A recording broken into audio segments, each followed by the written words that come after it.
Home remedies for kids to fight cold and cough. 1. Steam. After a good hot water bath, make your kid to inhale steam. Use kids vaporizer or simply take a bowl of hot water and cover the kid and the bowl with blanket. If he is too young, just make him to stand in bathroom for 10 minutes with hot water bucket. 2.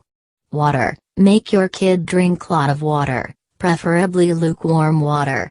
This will keep your kid hydrated and feel easy with cold. If he is also suffering from throat itching, add a spoon of honey into warm water and make him drink. 3. Wipe your kid's face with warm wet cloth to prevent nose itching. 4. Elevate the mattress. Adding a bit of lift to the mattress at the head of the bed helps sinuses drain more readily, thus adding to your child's comfort. A rolled towel or yoga mat will also do the trick. 5. Saltwater gargling. Saltwater gargling helps the kid with sour throat. 6. Garlic. Add garlic to hot soup or into his food. Garlic's antibacterial properties help him recover fast. 7. Keep kids home and well rested. As with colds, bed rest is vital to helping the body's immune system fight the flu.